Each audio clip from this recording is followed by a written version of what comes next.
Je dis, et ma femme, Astrid, m'a dit, quelle décision tu vas prendre?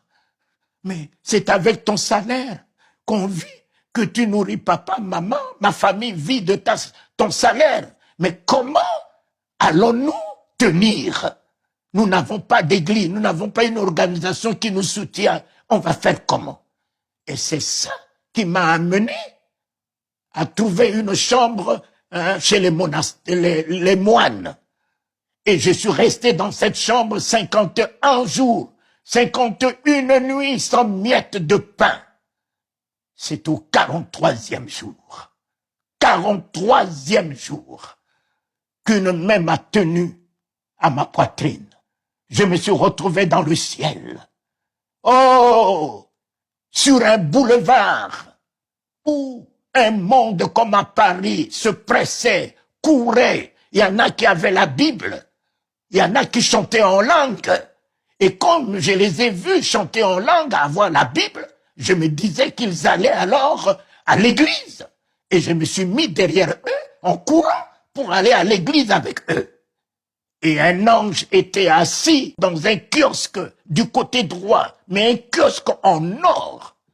Et c'est là que cet ange m'a appelé. Talingano, Talingano. J'ai dit, mais qui me connaît ici pour m'appeler Talingano? Et je rentre dans ce kiosque. Il a ouvert un grand livre. Dans ce grand livre, il a mis son doigt sur mon nom, écrit en lettres d'or. J'ai dit, mais qui a écrit mon nom ici? Il dit, mais tu vas le voir. J'ai dit, c'est qui? Il dit, mais tu vas le voir. J'ai dit, mais est-ce que je veux voir Jésus? Il dit, oui, tu vas le voir. J'ai dit, ben, laisse-moi d'abord aller à l'église. Mes chers amis, ne soyez pas des suivistes. Ne suivez pas la masse qui va, oui, j'ai 10 000 membres, j'ai 20 000 membres. Non, suivez la conviction que vous avez. Suivez la vision que le Christ vous a donnée. Ne courez pas derrière les manifestations, derrière les onctions, derrière les hommes avec le pouvoir des miracles qui racontent des aventures, qui vous racontent votre vie. Suivez la parole de Dieu.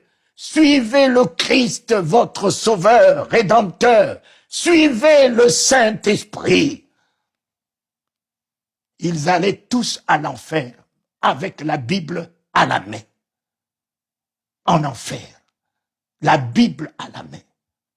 J'ai vu beaucoup de chefs d'État que je ne pourrais pas nommer ici, mais tous m'ont montré une Bible tirée de l'original. Cela n'empêchait pas ces grands hommes d'État de se baigner dans le sang des innocents, de consulter les voyants, de consulter les féticheurs, et pourtant ils avaient la Bible tirée même de l'original, de toutes les traditions. La Bible, le diable l'utilise.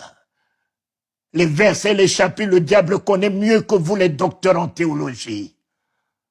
Mais le diable tremble devant la parole. Le jour où vous aurez la parole de Dieu, c'est la stabilité.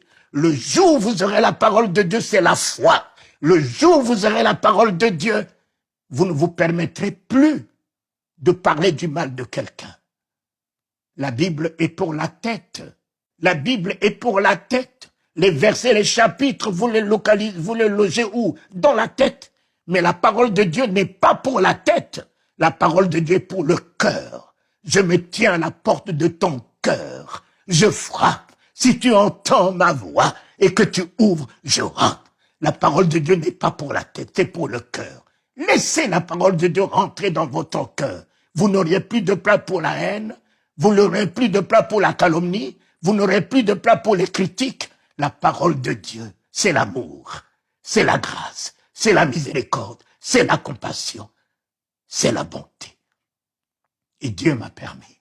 Je suis revenu, voyant tous ces gens rentrer à l'enfer, je suis revenu et j'ai rencontré le Seigneur Jésus, qui m'a pris dans ses bras comme l'époux prend son épouse. J'ai vu un tapis rouge dressé. Oh, nous sommes des rois.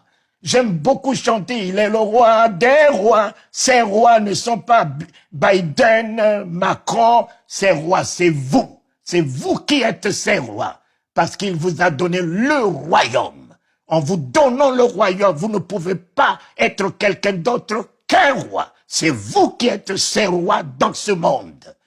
Ainsi soit-il, je l'ai vu. Il m'a fait visiter le ciel.